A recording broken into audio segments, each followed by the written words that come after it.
And welcome back to another one. Today we got a good one for you guys. We got a really good one to you guys. Before we begin, I always forget because I get too excited. So make sure you guys do protect yourself. There is a solid VPN deal in the description below.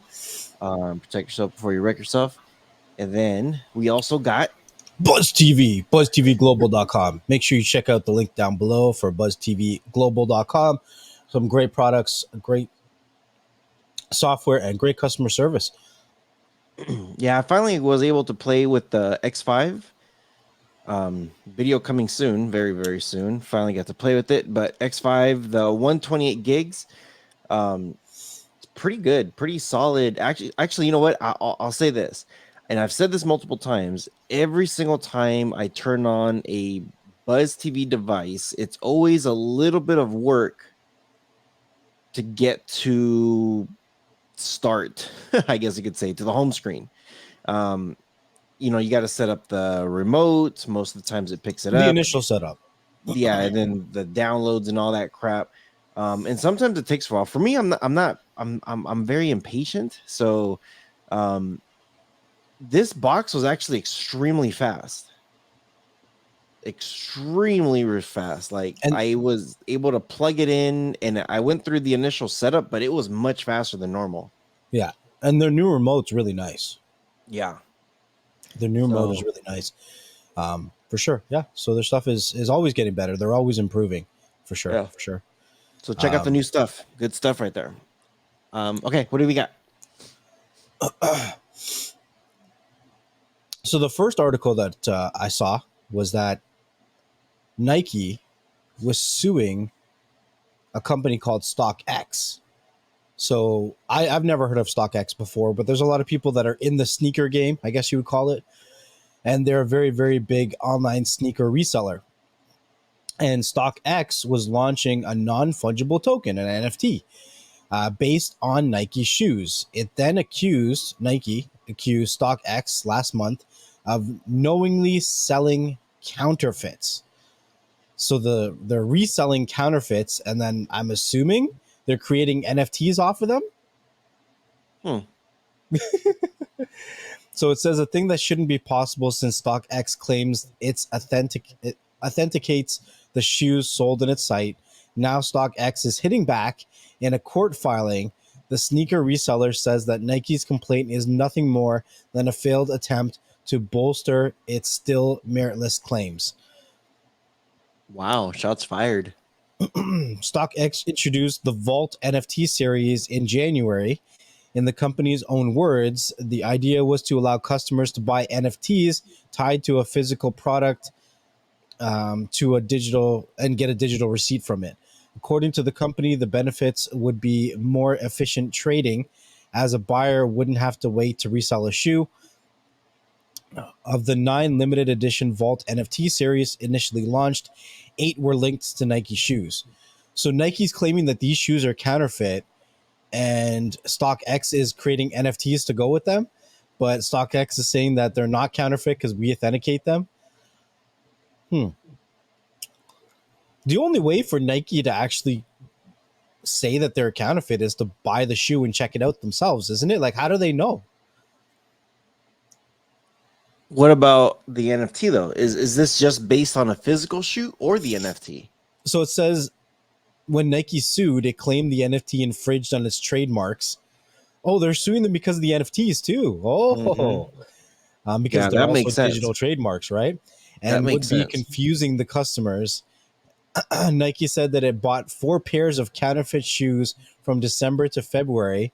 Essentially, Nike is questioning how StockX can use NFTs to authenticate sneakers when it can't even reliably tell if sneakers are real or fake. Oh, Damn. this sounds interesting. They're just going back and forth. They're like, we bought your shoes. We bought 4 pairs. This shit's fake. And your NFTs, they're trademark violations. Well, when it comes to so a lot of people like when they look at these NFTs, they're like, "Oh yeah, I could create whatever the hell I want and put it up online and sell it for thousands of dollars." There's certain things that you cannot And actually, there's a lot of things you have to be very, very careful with. That's why with the whole NFT market, I'm kind of like a little careful with, because essentially you're buying JPEGs for thousands of dollars. You know what I Right mean? now, I do believe in the next couple years, NFTs will change what they are. I think so too. I think so too. With them, you cannot grab Nike, like for example, Nike's logo. You cannot grab their logo and spray paint it a bunch of different colors or make it move or whatever the hell you want with their logo, even though it looks like a simple check mark. It is a swoosh, but I know we talked about this before where we saw some NFTs for like Disney and Yeah, Marvel and stuff like that. And you just have to get permission or you have to be part of the partnership. shareholders that could actually do that. So yeah, when I see something like this, I'm just like, ooh, I think Nike's gonna win if especially if they're using their logos. You know what I mean? And it's not just the Nike's logos, like that image. So I'll go ahead and show the image right here so you guys could see it, whoever's watching this on YouTube. Um, this image is kind of interesting. The biggest thing that I see is the Air Jordan logo. Yeah. Is that a And new logo? no, this one's been around for a while. This is Nike's version of Air Jordans. Okay. The Air Jordan, of course, is him with his Dunking. famous dunk. Yeah. Yeah. Um, but when it comes to Nike and Jordan made a deal before Jordans came out, long back in the I want to say late 80s, maybe early 90s. And this was the logo for Jordan originally. So I'm pretty sure Jordan's getting a cut from this still. But dude, I don't know, man. When people are using these NFTs and they're like, "Oh yeah, look, check this out. I'm gonna recreate some of this stuff and make it into an NFT." I don't know, man. Me personally, I don't know. So just reading what this is, it says basically this whole thing boils down to Nike and StockX disagreeing over what the Vault NFTs are.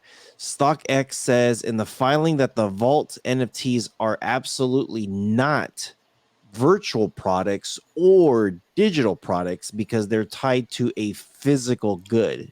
So it sounds like they're selling you an actual sneaker, and if they are verified through Nike or whatever, that like, yes, these are our sneakers, they're also adding on top of that an NFT that is the same exact thing. Yeah.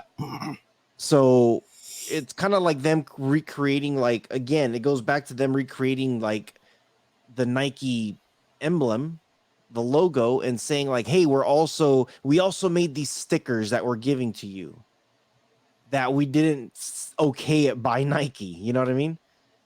Um, so just reading further this, it says because it serves as a digital receipt, StockX says it can't actually be sold as a separate product. So they're combining the two, saying this is your receipt for this product, for this Right. physical product.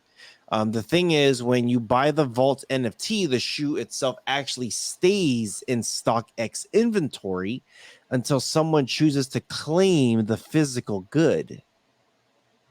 Yeah. The NFT in the meantime can be resold multiple times, though. That's so According, weird. I know. According to Nike, this makes the Vault NFTs a separate product and not a digital receipt, which is true. I Which agree. is true. I agree. Yeah. However this case shakes out, it could have far-reaching implications for how an NFT is actually defined and whether NFT is the real resale market could be considered trademark infringement. Yeah, that's exactly what I was what I was just talking about. Yeah. That's crazy. That's crazy. Like if it was an actual receipt and it moved with the product, then they probably would have had like a shoe to stand on. Where's my? But because it's being sold without the shoe and it can be resold without the shoe, then it is a standalone product. I don't see how Yeah. they're going to win that. Yeah. I really don't. So Yeah, it doesn't make sense. Which, yeah, if the thing is, if you could sell the NFT, like I'm trying to think how StockX is going to even fight this one. When you sell the NFT, the shoe will go with the NFT. But the problem is that they're trying to sell the NFT, which is making it a separate good, like they're saying. What they need to do is, and I know this is hard. See, I know what they're trying to do. They're not trying to sell the shoe, because when they sell the shoe and if the digital quote unquote receipt, aka NFT, is attached to that shoe, now there needs to be a separate transaction with that NFT. And it's impossible for them to say, well, we're selling this shoe with the NFT. They have to sell both things separate. And they're trying to hide it, saying like, oh no, look, when they sell the NFT, the shoe goes with it. But we can't sell the shoe because now we have to sell the NFT also. And there's going to be separate fees, separate transactions, separate everything. What is that thing on eBay? I don't know if you remember this. Clash of Clans, back in the day, um, people used to, I don't know if they still do it now, but people used to level up Clash of Clans accounts, and then they used to sell it on eBay.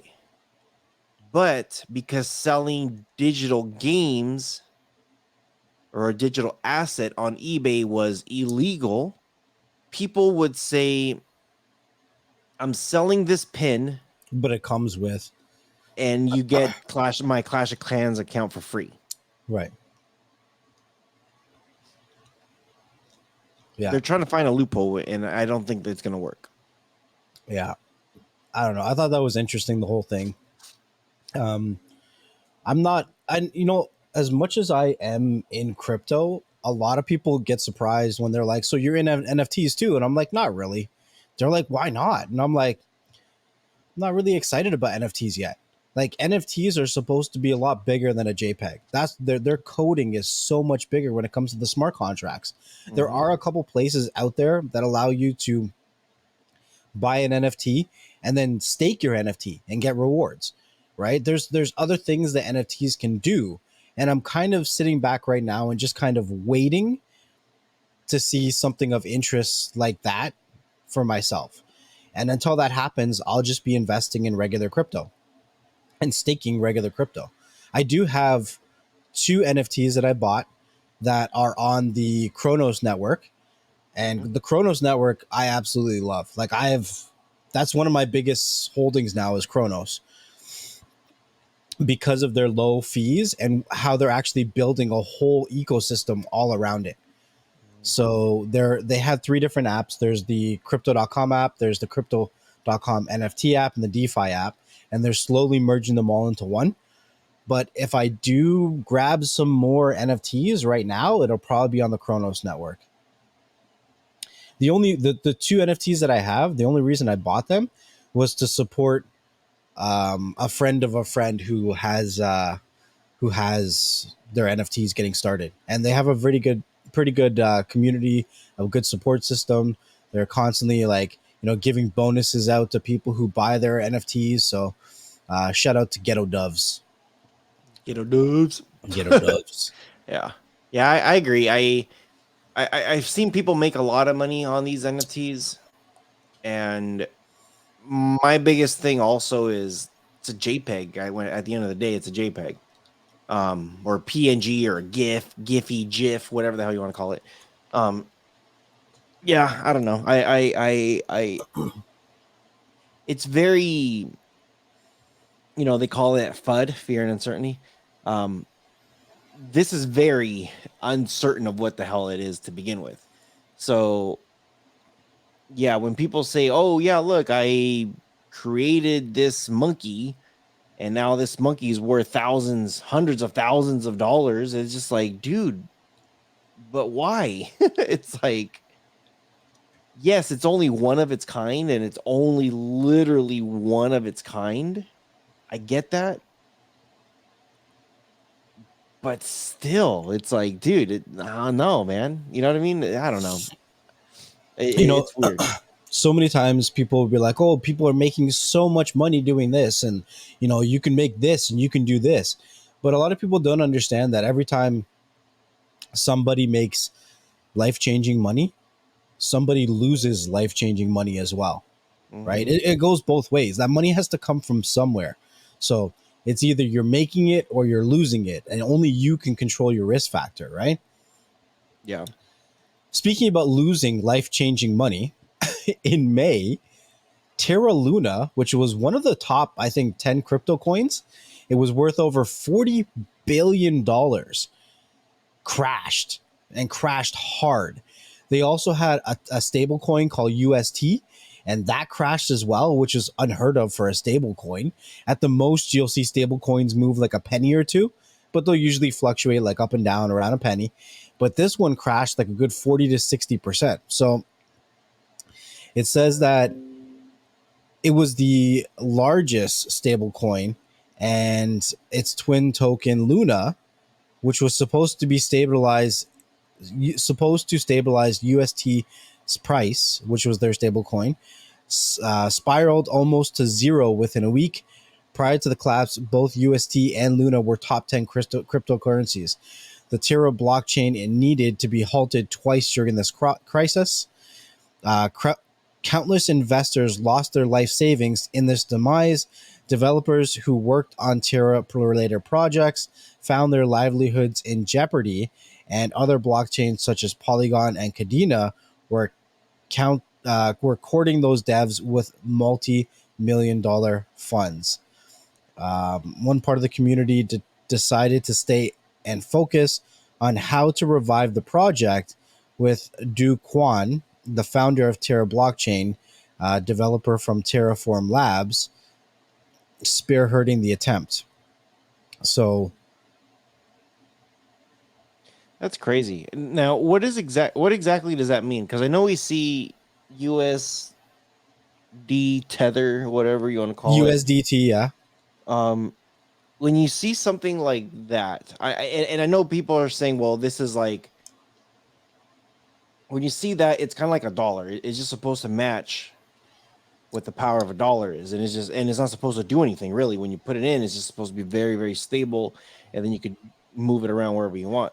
When you see something like this collapse, what like for me, I got two things. Is USDT ever going to come back up to stabilize, or is this the new normal? that was UST, not USDT. There's two different ones. Okay. So will it come back and stabilize? That really depends on them. I wouldn't put my money back into it. I wouldn't. And the second thing is, what the hell happened? Okay, so I'm trying to figure out. Like, this is almost as scary as seeing Bitcoin crash. And I mean like a legit crash, like Bitcoin. And I know we've seen this happen back in 2017 where it was ramping up 18,000, 19,000, and then it went down to several, like I think $100 or $200. Like it crashed pretty hard, and a lot of people lost. Like you heard like rappers that lost a shit ton of money. You heard like investors losing a shit ton of money. So this is very Okay, scary to see that this is possible, you know? so it says one theory was put forward by the founder of Cardano, Charles Hawkinson, but then he later deleted this tweet. He said he tweeted that the large institution borrowed 100,000 bitcoins from Gemini Exchange.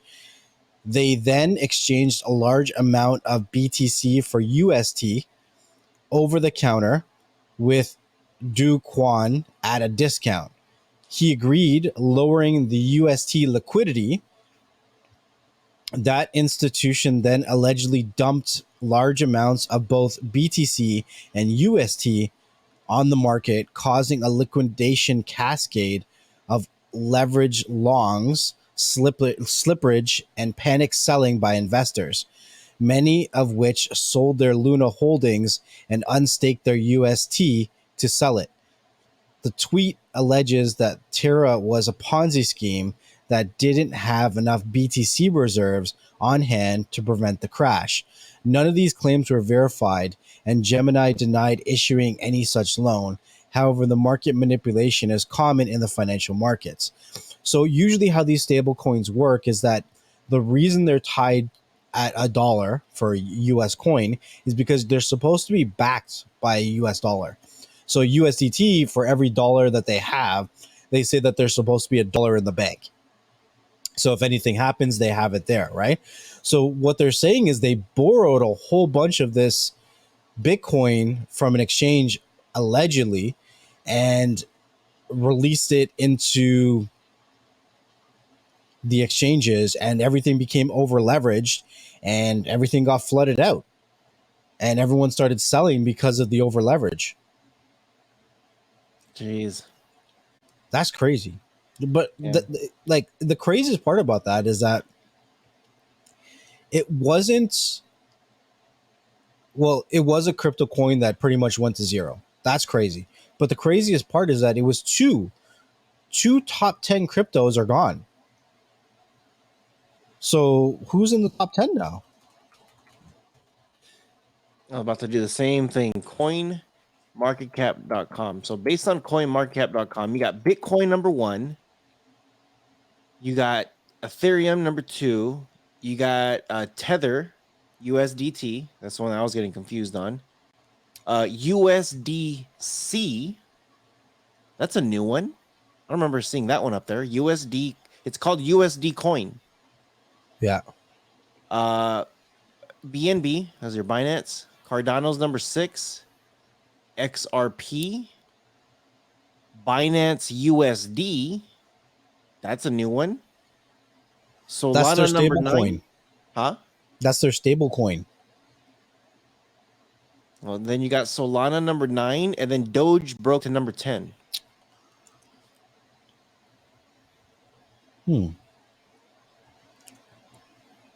Doge is back. Back again.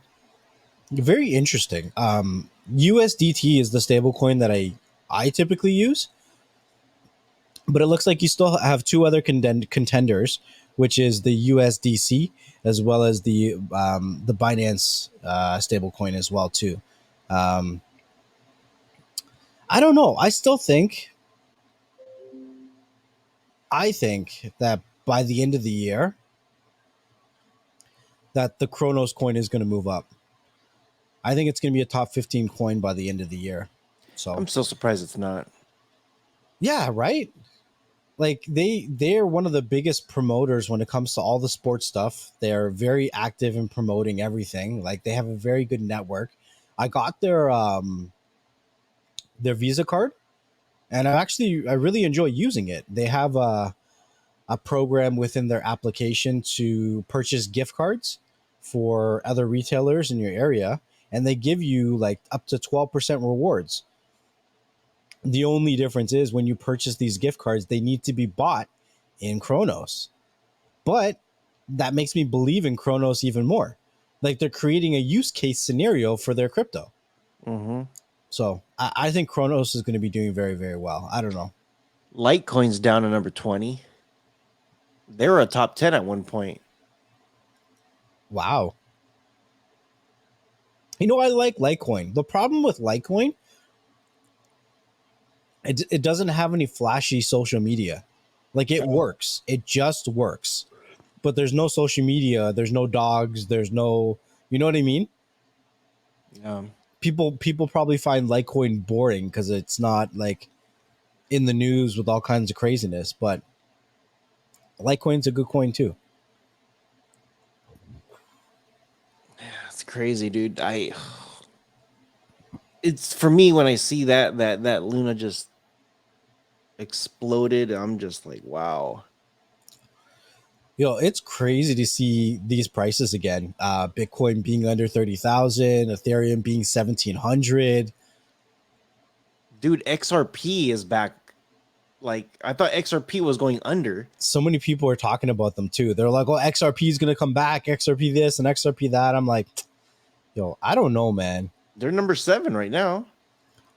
But put this Somehow. into perspective. They said that Terra was a $40 billion coin, which means it was top 5. That's nuts. Where's Terra now? Terra's gone, right? Terra's gone now. Terra Luna, yeah, they're gone. But here's the thing. Now, Luna is called Luna Classic. Yeah, don't do it, guys. Don't do And there's going to be a Luna 2.0. I'm just saying, be very cautious with how you invest your money. Anything that you invest should be money that you can live without, but make it a sensible investment, right? Like, I don't know if I would trust Luna 2.0 after they just pulled $40 billion from the market. Yeah. I don't know. But when you have things like this, right, what it's going to lead to is regulation, right? The SEC and the government are going to want to regulate these cryptocurrencies so that stuff like this doesn't happen again, right? Mm-hmm. So there's an article that came out on the 7th of June, and it says that BNB, Binance, stretches losses as Binance fights new regulatory and media battles. So the native token of the world's largest crypto exchange has extended losses as a new regulatory scrutiny and media investigations have once again put the exchange in the spotlight, albeit not in a positive manner.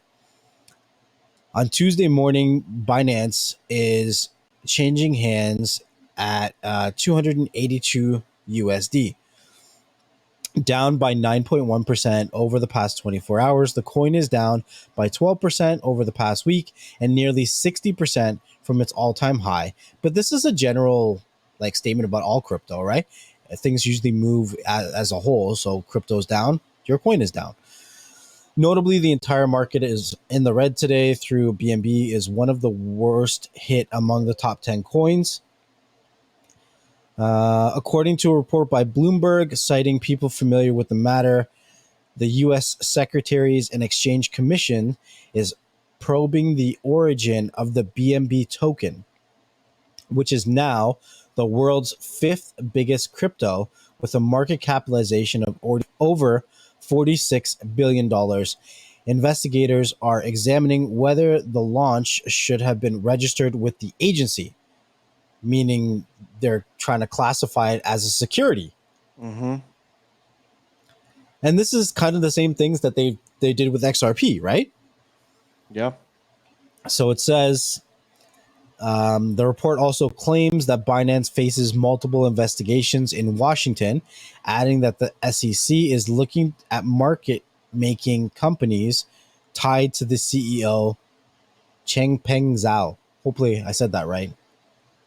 The SEC has expressed interest in Zhao's ownership stakes of market makers on whether the exchange has conducted broker-dealer activities. Bloomberg reported, citing a person with direct knowledge of the review. So basically, they're trying to say, if you're dealing with security-related things, then you should be registered through the U.S. if you're dealing in the U.S. as a security firm. Now, they've tried to do this with a couple other crypto coins in the past, but the whole thing is that crypto tries to be decentralized, right? So we're not part of the U.S. government, we're not part of you, we're not part of whatever. But at the end of the day, if people are exchanging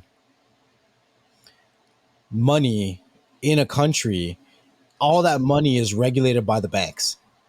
You can think your dollar is yours, but it's really not. Like if it goes into a bank account, the government has all rights to do whatever the hell they want to do with it at the end of the day. Like, originally, that was supposed to be what? The representation of gold that was held in a vault. Like, Mm-hmm. you didn't hold that gold in the vault, somebody else did. I don't know. Yeah, pretty much. So I don't know. This and I think that they're probably going to be using what happened with Terra Luna to come after Binance. And I think that people need to pay attention to what happens with Binance and the SEC right now, because this is the world's largest crypto exchange. What happens with Binance and the SEC is going to pretty much affect everything else when it comes to the markets, especially in the US. Yeah. The SEC is going to regulate their crypto policies off of what happens with this Binance, I think. Mm-hmm. So I It's think we nuts, need to dude. pay attention to what happens for sure. I'm looking at CoinMarketCap to look to see what happened to Luna. Yeah. And what's crazy is it did get rebranded to Terra Classic. It's crazy. It's weird. It's right now Terra. So okay, What rank is it now? here's the confusing part. The original Terra page, they called it Terra Classic now. And that has all the info though for the original Terra. The new Terra Classic, they rebranded that to Terra, the old one. And all the info for Terra goes back to May 28th of this year of the original Terra. That's what CoinMarketCap's doing. They actually flipped the information over. But the original Terra is ranked 2,806.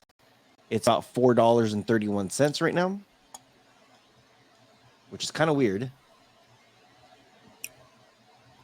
And then Terra Classic is the original one, but they have it ranked to it's ranked 215 and it's 0.00007. I think they're getting their information. Well, not that they're getting their information. They're trying to, I don't know if they're trying to trick people or what they're trying to do, but it doesn't make sense why they're doing it like that. Yeah, that's crazy. That's crazy. The owner of Binance says that there's a 50 plus page email records between our cybersecurity team, which is ex law enforcement, and the cherry picking, misleading, and time wasting journalists. If you have time to waste, see the details and truth yourself. And he tweeted that. So he's got a post of all 50 pages of this crap saying that the SEC doesn't have a chance pretty much, but I ain't going to read no 50 pages. Yeah. Oh, man. It's absolutely crazy. Absolutely nuts what's going on with everything. So the next one that I have is, which one do I want to do? Let's do this one. The senators? I was gonna do the other one, the sweeping U.S. crypto legislation. Yeah, do it. So this kind of ties into everything else, but there's U.S. crypto legislation targets coming after stablecoins and mining. So if anyone was in the news or listening to the news recently, there was a new bill that's kind of up in the air right now for New York, trying to come after crypto miners. Okay. So the article goes on to say that the legislation introduced Tuesday by Wyoming Republican Cynthia Loomis and New York Democrat Kirsten Gillibrand is one of the most ambitious attempts to regulate the volatile asset class. So the lawmakers have been drafting the plan for months and is widely anticipated to be favorable to crypto firms because Loomis' reputation as an industry ally. Both senators said in statements that it is important to create guardrails for the industry to ensure customers are protected while also room for innovation to flourish. I mean, that's the idea behind any kind of good legislation. You want to be able to make sure that they can still flourish, but guardrails in case things go off the train tracks. You know what I mean? Mhm. So some of the highlights is a requirement that stablecoin issuers maintain 100% reserves and publicly disclose the assets backing their token. Stablecoins have been in focus following the implosion of a popular Terra USD, which I don't have a problem with that. It says tasking the US Treasury with developing guidance to clarify the responsibility of the stablecoin issuers to comply with sanctions.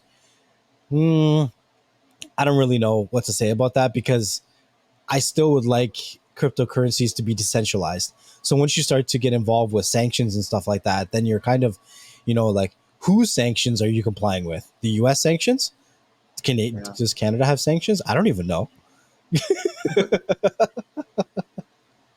You know what I mean? Like, I'm sure Yeah. the sanctions could be there in the right place, but you could start making these coins very political if you're only supporting certain sanctions, unless you're supporting sanctions for every country, depending on the users that are using your crypto and what part of the world they're using it from. Like, if you're using it in the States, then we're not allowing you to send it to Cuba or something. I don't know if you guys are friendly with Cuba yet or whatever. Somebody told me last night that to send them some Cubans because that's all that Canada is good for. I was like, wow, jeez. All right, so it said a requirement that the Federal Energy Regulation, this is the big one. This is what everyone's going after. A requirement that the Federal Energy Regulation Commission, in consultation with the Commodity Futures Trading Commission and the Securities and Exchange Commission, analyze and report on energy consumption in the digital asset market, including the amount used for activities such as mining. Environmental groups have been calling for both federal and state policymakers to crack down on Bitcoin mining. So, just to talk briefly about this, I am a crypto miner. I mine a bunch of different coins. Um, but this isn't coming after the hobbyist miner, the person who, has a couple graphics cards or a couple ASIC miners. This isn't coming after you. This is coming after the people that are, have multi-billion-dollar industries and how they're using the power. So it's people that are using fossil fuels for, let's say, right? This was the big reason that Elon a couple months ago said, China's burning all these fossil fuels with Bitcoin mining. And that's, everyone was like, oh, Bitcoin's bad because of that. No, there's actually a lot of good places that are taking harmful gases and repurposing them into green energy for crypto mining, right? So the whole point of this, I believe, is to make sure that everyone complies with green energy who's using it at a commercial scale. That's what I take from this, right? Yeah. Like, yeah, okay, my farm may use 10,000 watts, but these guys are using like megawatts, like it's crazy how much Gigawatts. power. Yeah, you know what I mean. One Gigawatt. point gigawatts. Yeah, that's Yeah. a direct a directive that the government watchdog study the opportunity and risks of investing retirement savings in digital assets, tasking the CFTC with more authority to regulate coins and categorize as commodities directly, which in some things crypto exchanges and other firms have supported. And then the last one here, the creation of an advisory committee, Illuminati, comprised of private and public sector members to help the government keep pace with changes, provided recommendations. So, I see this coming. I've seen this coming for a long time. When you're using a really good exchange, crypto.com, if you're using gate.io, There's a bunch of them out there, but the amount of financial tools that they give you, I've never in my life seen the amount of things that you could do with crypto. And then once I started to see that all the different things you could do with like leveraging and margins and staking and all this stuff, it's all stuff that the elites could do with regular money. The only reason that more people are getting into the crypto is because you don't need to be an elite in order to get access to these kind of financial tools. Mm-hmm. But at the same time, it's going to be very difficult for these exchanges to argue with the SEC by providing some of these financial tools and not be some kind of security. You know what Yeah. I mean? I feel like eventually you're going to have to comply, even if you are somehow in the gray area away from what a security is right now. Laws have a very interesting way of changing to include you in their BS. So the US government, as well as many other governments around the world, are still trying to figure out, one, what is cryptocurrency, and two, how do they regulate it, and three, how do we make money from it? Because they want all three of those. Don't get yourself fooled. They will figure it out. Who you calling a fool? Fool. I pity that fool. Oh, Yeah. No. the next article was about the same stuff, anyways. It was the same people, but there's a little bit more information in that one. I think I'm trying to find it now. It Yeah. says crypto tax breaks for up to $200. So under the same bill, capital gains of up to $200 from cryptocurrencies will be exempted from taxes. A change from the $600 threshold the senators initially considered. Hold on a second. What does that mean? You're like, where does that mean? Does that mean that if I gain more than $200, I have to claim it as capital gains? I That's some think so. bullshit. Yeah. I That's some think so. bullshit. You had me up until I seen that part. I mean, see that last thing that I just mentioned. How does the government make money from it? Taxation. Mm-hmm. Taxation. So yeah, that's really all I really had about that. So how do you feel about the crypto market in general right now? Um, I I'm nervous. I'm definitely nervous on what's happening. Um, I think I don't know. I think that the governments are, like you said, like they're meddling in there. They're trying to control this, and I think there's going to be a lot of like movement. It's going to go up, down. It's going to go all over the place.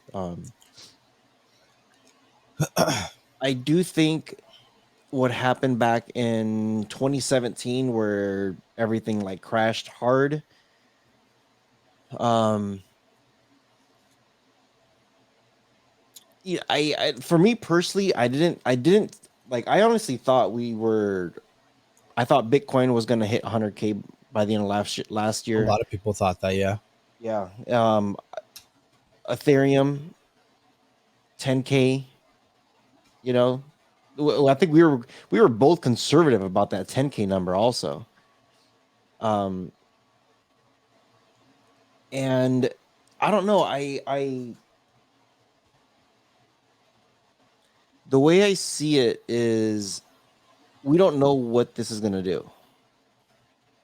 Like this could change.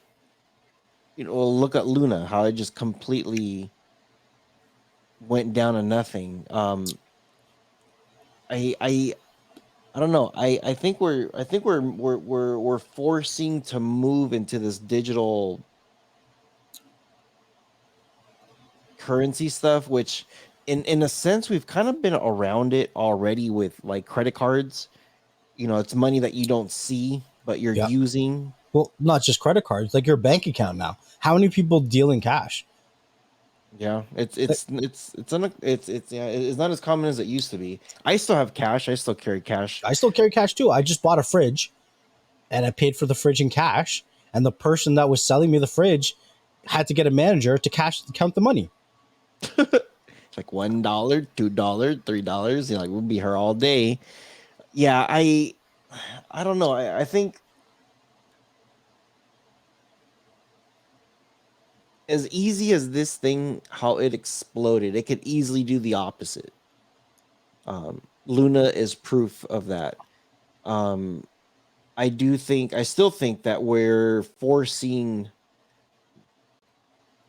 to force something that there is some kind of problems.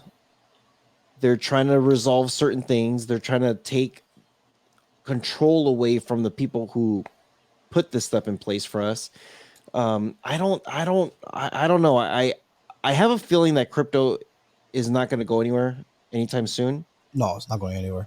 I think it's still going to explode. I don't. I have a strong feeling that we have yet to see this thing take off. Um, this weird, I'm calling it a crypto winter. This weird crypto winter that we're in, that everything is just slowly just crashing. I think it's happening the same thing that happened in 2017. And it happened again in 2014, I think 2015. This is like the third time now that something like this has happened, where it comes up and then it dips big time. And it's almost like a pinball machine. It's like right when the ball comes over to the thing, and then they're pulling the spring back before it launches. I feel that that's what crypto is doing. It's like pulling back, pulling back, pulling back. When the hell is it going to release and the ball is going to go like straight up? I don't know when. I still have a feeling that it's going to happen. Well, based on history, 17 is when we saw this happen. We saw this happen at the end of 22. We saw this launch happen in 2020. It took 3 years for this thing to launch. We could very well see this being our new normal for the next 2 years. I could agree with that. I could agree with that. You Yeah. could see it hovering. No. And I have a feeling what's happening too is there's a lot of people that are pulling money out, and they're not knowing what they're trying to invest in something that's very hot right now, and that's the wrong thing to do. People are hearing like, oh, look, like these NFTs are going crazy, let's invest in that. So they're throwing their money in there, and then they're not able to sell it at the amount that they bought it, and they're losing a little bit. Some people are getting kind of lucky with like these eggs and with these very specific things, and they're making some profit, but it's very few people, very, very, very few people that are becoming NFT millionaires or crypto millionaires. And we also have the other side, the diamond hands, as they call themselves, that they're holding on to dear life, and they're hoping that it's going to come back up, and they're just like, well, let's see. But that group of diamond heads it's shrinking fast. It's shrinking extremely fast. And I don't know. And then I almost want to categorize like a third group, where there's some people that like they've lost some money, they've gained some money, and they're trying to like play the market like the stock. And they're just kind of like, okay, cool. It's on, like you may have said this a couple times, dude, it's on sale. Like right now, this is a good freaking deal, because if this thing explodes any minute now, we're not talking about like, ooh, look, Bitcoin went from 29 to 35,000. Oh no, we're talking about shit. We just woke up to Bitcoin being at 60K all of a sudden. And then people are going to jump in on it when it's at 60K. Then it's going to retreat back to 50K. And then we're going to wake up the next day like, oh crap, it went from 50K to 80K. Holy crap. And it's going to, and that's kind of what happens. There's a lot of people that buy in at that hype, and that's when it begins to crash. You know, like we say, there's this, it comes up and it has to test the bottom. Just because it's up here and we're just like, oh my gosh, here's the new peak, or it's going to keep going, it's got to test the ground. And whatever frame that is, like every time I see it climb up like that, that's when you're just like, wait for it. As soon as it starts coming down, okay, where do you want to invest? Because it can maybe come down a little bit more, but you got to be okay with it. But don't buy at its peak. And people don't know. People get too excited. They buy the peak because they think it's going to keep going. Yeah. And then they lose a lot of money. For sure, for sure. Yo, throw up this website on the screen. So this is a Bitcoin clock for the next halving. And the halvings happen every 4 years. Yeah. So the next halving is happening on April 1st, 2024. Yeah, fools you. So I would probably bet that our next bull run starts around there, 2 more years. right? It's going to be an April Fool joke like no other. Imagine. Now, If speaking that's about true, if that's true, and if we see the actual explosions that we've seen, Mhm. we saw a couple $100 go all the way up to like 40K pretty quick. If 20,000, let's just say Bitcoin continues to slowly bleed a little bit more, which it could. I you know what? I could see Ethereum slowly bleeding down to maybe about 1,200, maybe 1,000. I'm gonna buy more if it does. I'm gonna buy a lot more if it does. But let's just say it bleeds down Bitcoin to 20K. I can see that next boom will push it over to over 100. Just based on history. I could see Ethereum making the biggest percentage growth out of all the cryptos. I slightly disagree, but I'm not a huge Ethereum fan anymore. I'm sorry. I feel like there's so many of the crypto coins that does what Ethereum does, but better and cheaper and faster. They just don't have the same traction that Ethereum does. Mm-hmm. And once people start to realize that, what is Ethereum? Do you think Ethereum's going to get flipped though? I don't think it's something that's going to be happening right away, but a lot of people think falsely that Ethereum 2.0 is going to fix their gas fees, and it doesn't. They're still going to have crazy hella gas fees. For what? For what? Yeah, like really? Like you're selling NFTs, and some of the NFTs gas fees are the same price as the damn NFT. For what? Just makes me angry. The only thing that is good about Ethereum 2.0 is how deflationary it becomes. That is the only thing that is good about it. But when we talk about utilitarian wise, like utility, aside from it becoming a more deflationary coin, there's other coins out there that like run laps around it. I don't know. I'm just upset because I'm a crypto miner and they think they want to just like throw me to the side. And see, I see Ethereum 2.0 being a stepping stone to something bigger than what we're actually like waiting for. Yeah, I've heard the whole gas fees and utilities and the way of life. Everything's going to change with Ethereum 2.0 and it's going to get better, which it will. It'll get better, but I think what they're doing in 2.0 is they're giving us a face value of, hey, this is what we're working on. but we're not showing you what's behind the hand. We're just showing you the front part of it. And I think as Solana is getting better, as Cardano is getting better, as everyone's getting better, I think Ethereum is going to do something that nobody is expecting.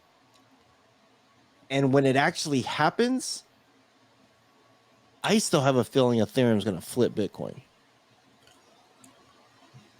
And I think eventually something will catch up to Ethereum. I don't think it's going to happen within the next 10 years, but I don't know, something in my gut tells me like, okay, I see the fees and I see all the crap that is happening and everything, and everybody else is doing it better, but they're taking a long time for reasons. And I think we're going to see that once it launches, once it finally says, here it is, it's going to be, and guess what? Surprise, we have a whole bunch of other stuff too. I don't know. I'm hopeful. Knock on wood, I'm hopeful. So here's kind of my idea, or like what I think is going to happen. We have the next 2 years to witness groundbreaking precedents when it comes to regulation and cryptocurrency. And they have 2 years to do this.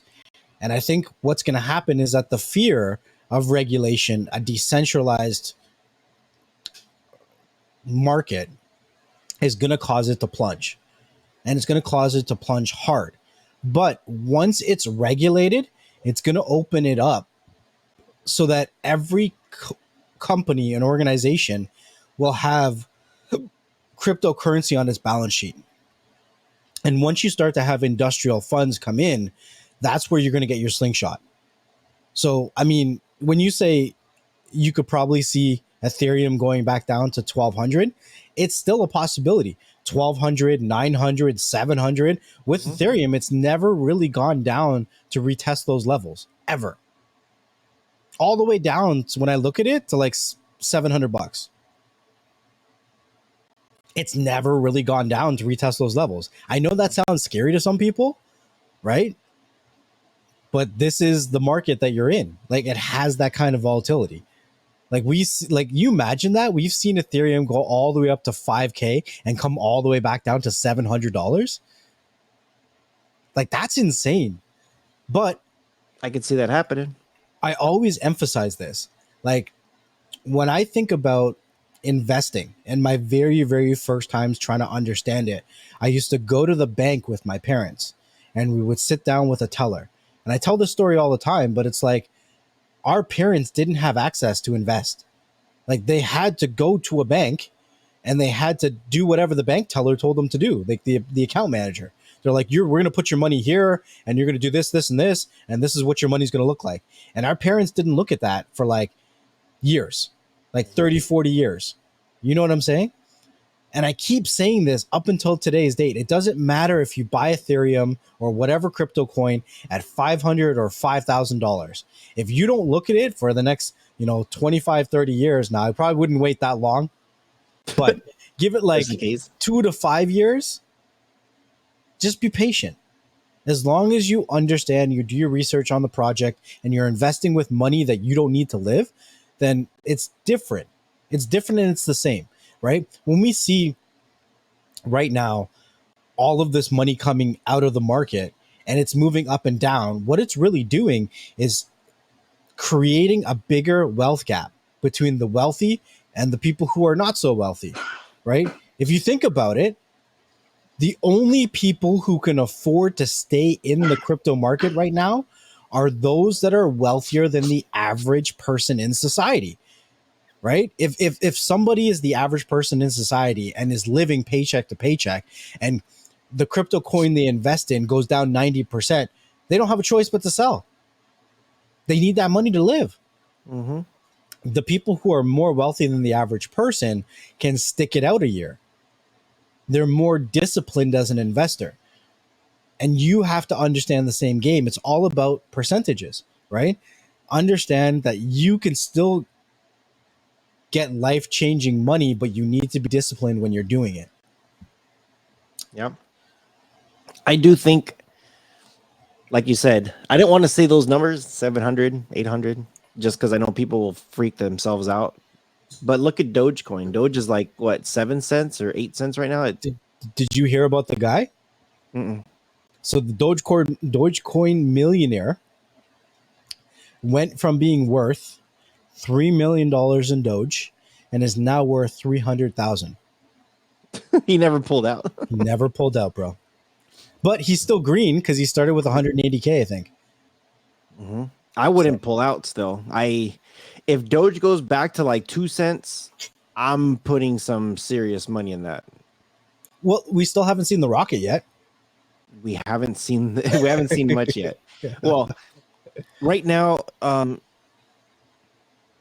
been looking at percentages big time. I've been seeing how growth works, and the one thing I do like about Ethereum is that it does move differently than what everybody else does. When Bitcoin does something, Ethereum doesn't necessarily follow. Sometimes Ethereum does something before Bitcoin. Same thing, vice versa. But when I look at the percentages of how things are moving, when I see Bitcoin like tumble and Ethereum trips is the best way I could put it right now. That trip is not bad. You know, it's not. It really isn't. When you know what? I'm gonna do something real quick.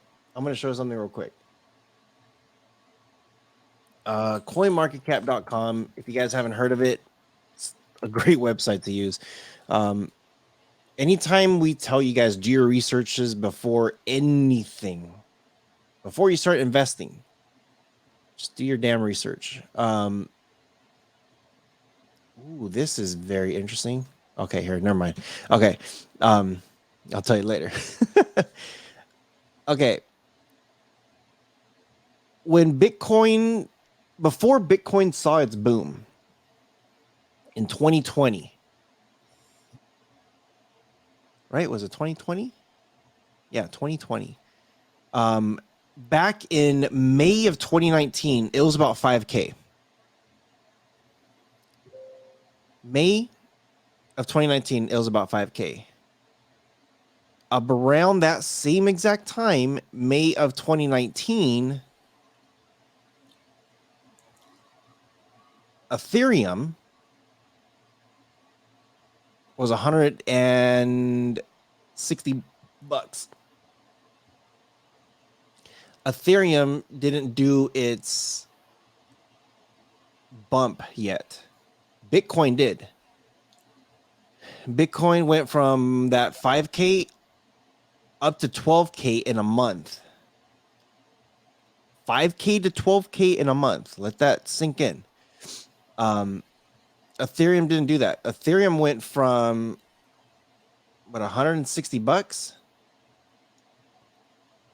and then in a month, 269. Let's think about those percentages real quick. Bitcoin did a much bigger percentage. Now, this is where I'm getting at. And I'm going to show this graph here real quick. That way you guys can see what I'm looking at too. This is Bitcoin's. And here's Ethereum's. Kind of similar. Yeah.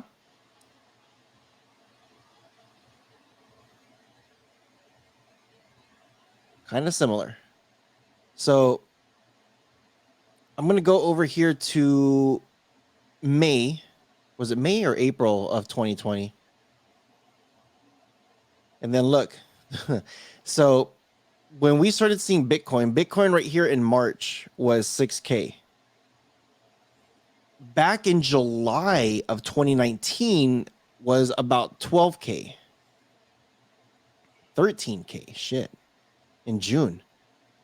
We didn't see that 13K number again until October of 2020. But remember, everybody was talking about crypto back in May and June, April, May, June of 2020, when they're just like, oh crap, things are going up. Ethereum back in May, 207, like 200, it was in the 200 range. Back in May of a year ago, it was about 170 to about $200, about the same. It didn't move much. Bitcoin did though. When Bitcoin finally like broke that 10K mark, look at this. We were in, was it September? No. August when it did its when it started to do its biggest movements. And we saw these huge movements happening January 2021. Ethereum didn't see its biggest movements where it finally broke that 1K mark. What, early January? And then it came right back down to test all those grounds, but it didn't really solidify until April. And these movements, like, look, we're talking about a couple $100, $200 to about 2K.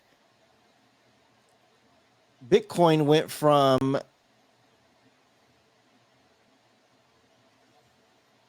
was it 13K to about 35K, 30K ish. Start doing those percentages in your head. But this is right here where I'm talking about. When Bitcoin finally hit that, like, dude, Bitcoin was so freaking close to hitting that 70K, man. Ethereum was really close to hitting that 5K. Roughly around the same time. And I think that's because everybody was just going like stupid crazy, like, oh my gosh, I gotta throw my money in there. Ethereum hasn't really hit his big boom yet, though.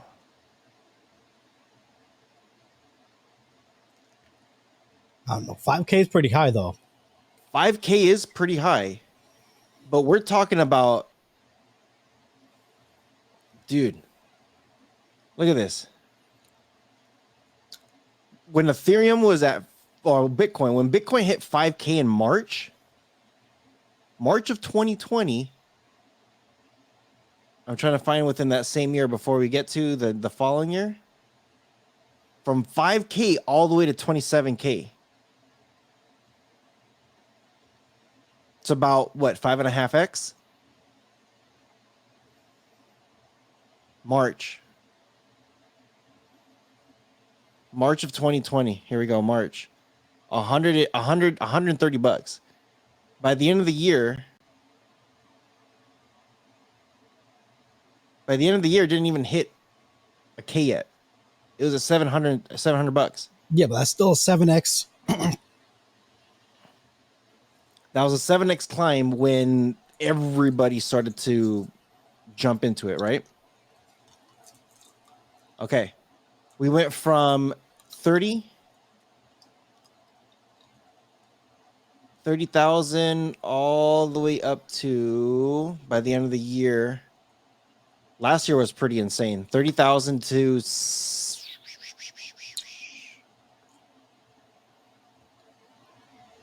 66. So we want to say times 2? Sure. 2 something. Ethereum hit their 1K and they peaked out by the end of the year.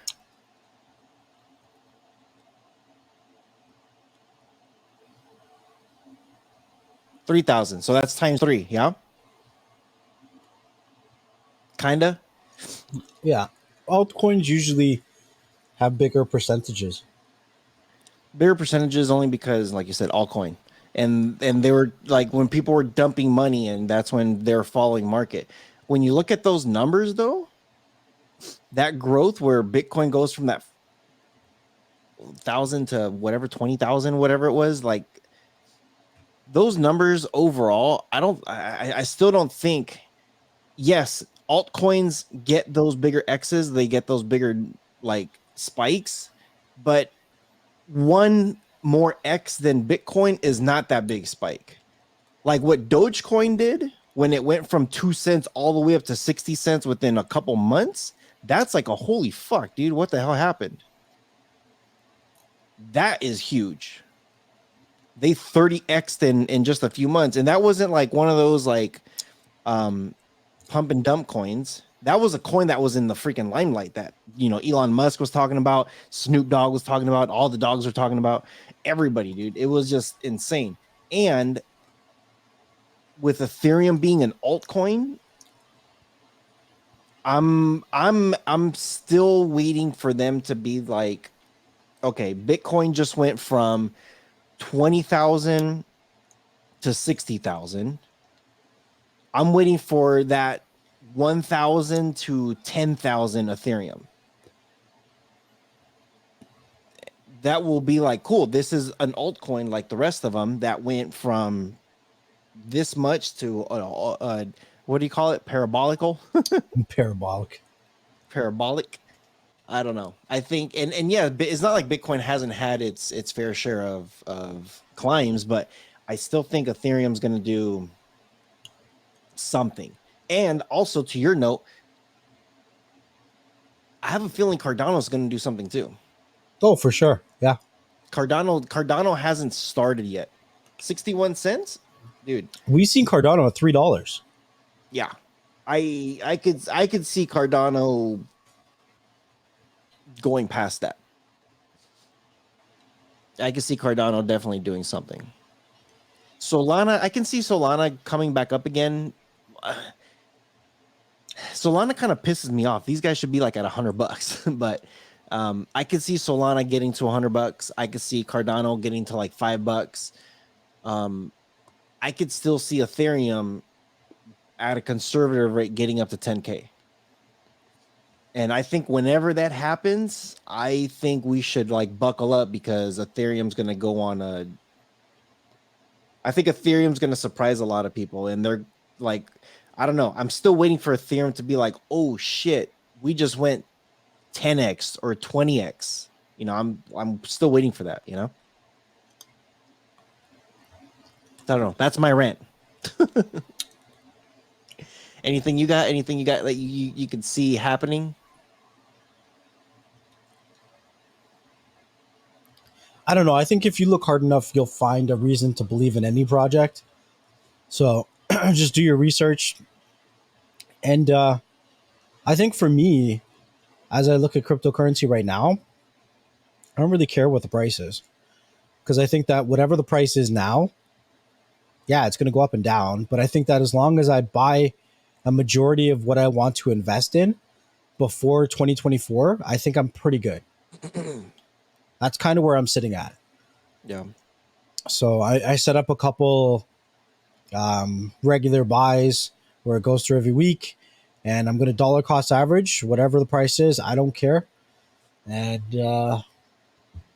yeah, and that's another reason why I mine crypto.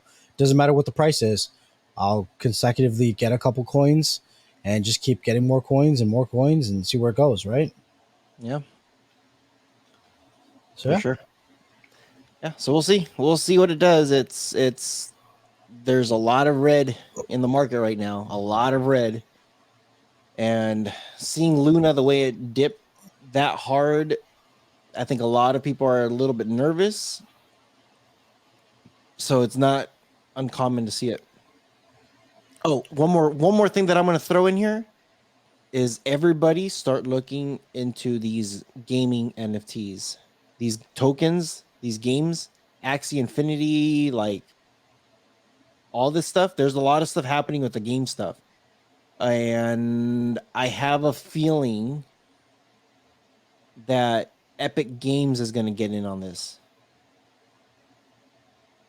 And wherever they go, like I've been keeping my ears open, like to see what they're doing, because one of the biggest, most popular games, Fortnite, out there, they have the biggest issue where you cannot like trade skins or sell a skin. Once you spend $20 on a skin, it's gone. That's it. You lose your $20. If you stop playing that game, you stop playing that game. Everything on that thing that you spent is gone. You can't do nothing with it.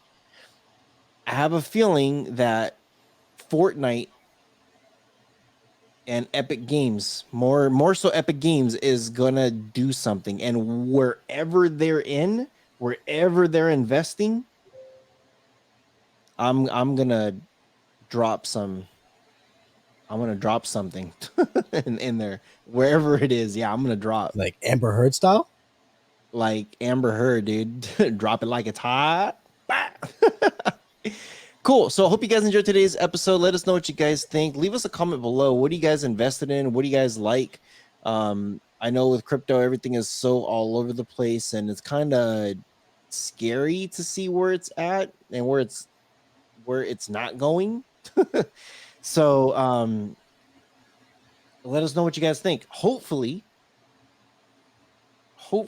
the next time we have this crypto conversation, the numbers are a little bit better.